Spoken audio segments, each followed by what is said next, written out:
Yo, welcome in. Selamat datang di narasi layar. Jadi gini. Bayangin lu lagi santai menikmati hidup, tiba-tiba otak lu mutusin buat mencet tombol pubertas secara ilegal dan mendadak menghancurkan kesehatan mental lu dalam waktu 3 detik. Yap, selamat datang di dunia remaja.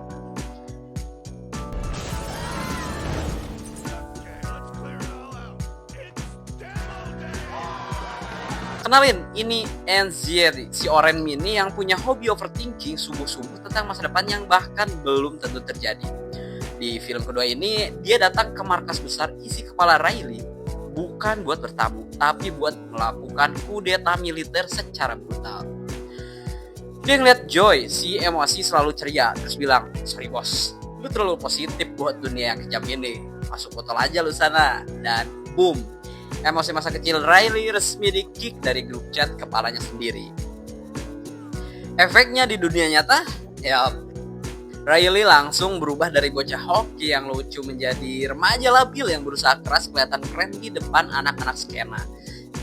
Dia bahkan rela mengkhianati sahabatnya sendiri demi dapat validasi dari orang asing yang besok juga paling udah lupa sama dia.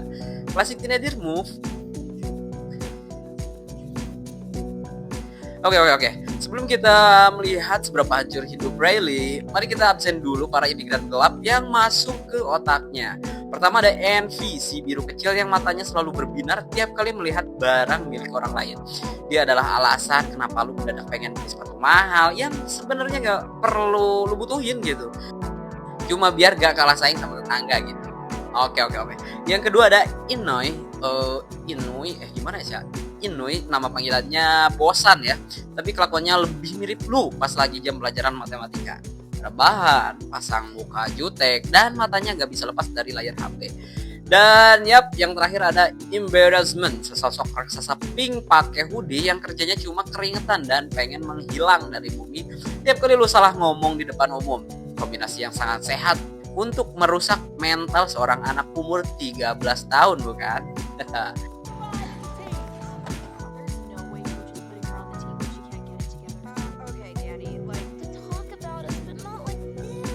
Oke. Sementara 4 sekawan baru ini sibuk mengacaukan kepribadian Riley, Joy dan geng lama terdampar di tempat pembangunan memori terjauh. Tugas mereka simple, jalan kaki ratusan kilometer di dalam otak buat ngambil kembali jati diri asli Riley yang dibuang Anxiety ke tempat sampah. Ya mirip-mirip kayak lu lagi nyari kunci motor yang hilang pas udah telat sekolah. Panik tapi gak guna.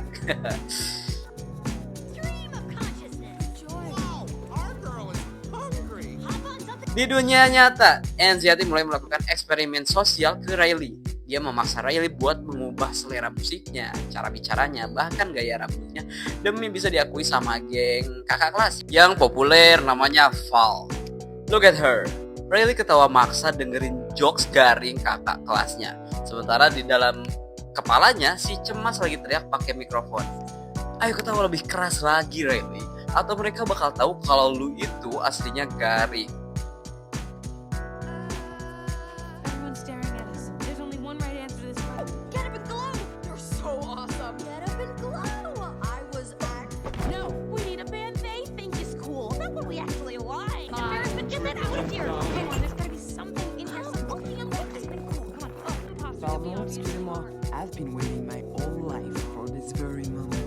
Di tengah jalan, Joy dan kawan-kawan malah terjebak di dalam penjara rahasia terdalam Riley. Di sini simpan semua aib masa kecil yang kalau sampai ketahuan orang lain, malunya bisa sampai ubun-ubun. Ada karakter kartun Lance/Blade yang jalannya patah-patah sampai monster rahasia yang gede banget. Dan tebak apa rahasia terbesar Riley? Dia pernah ngompol? Enggak ya. Rahasia terbesarnya adalah dia pernah gak sengaja ngerusak barang ibunya terus dituduhin ke kucing. Brilliant.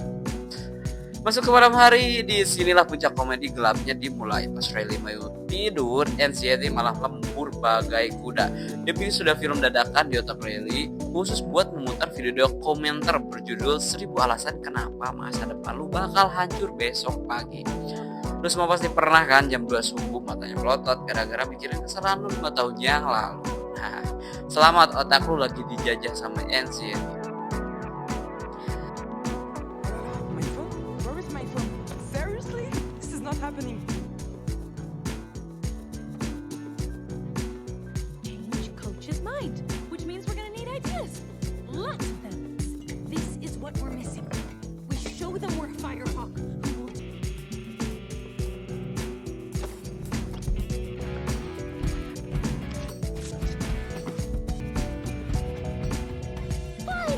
Hari pertandingan tiba, NCT yang udah panik tingkat dewa memaksa Riley main super agresif sampai akhirnya dia dapet penalti dan diusir ke bangku cadangan.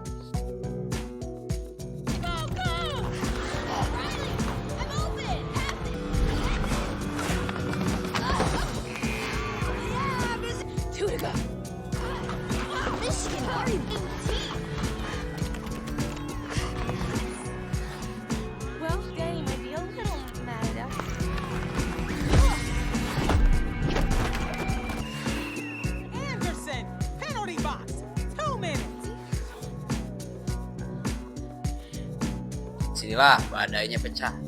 Riley kena panic attack, nafasnya sesak, tangannya gemeteran, dunia di sekitarnya mendadak blur. Di dalam kepala suasananya udah kayak kena puting beliung. Cloning cemasnya berputar terlalu cepat sampai konsol kendalinya error. Menariknya pas Joy berhasil kembali, dia gak mukul si cemas. Joy cuma berjalan pelan, megang tangannya dan bilang, "Udah, lu gak bisa mengontrol semuanya sendiri."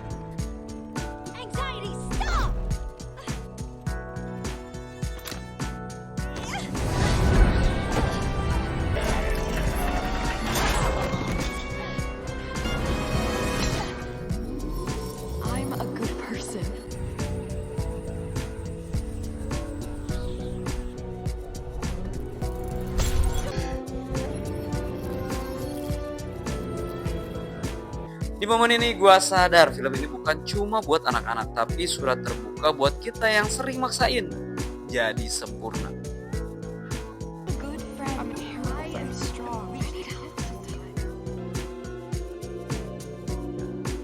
Endingnya Riley akhirnya berdamai dengan dirinya sendiri, minta maaf ke teman lamanya dan semua emosi, mau yang bahagia atau yang bikin nangis, sekarang hidup berdampingan kayak kos-kosan mahasiswa.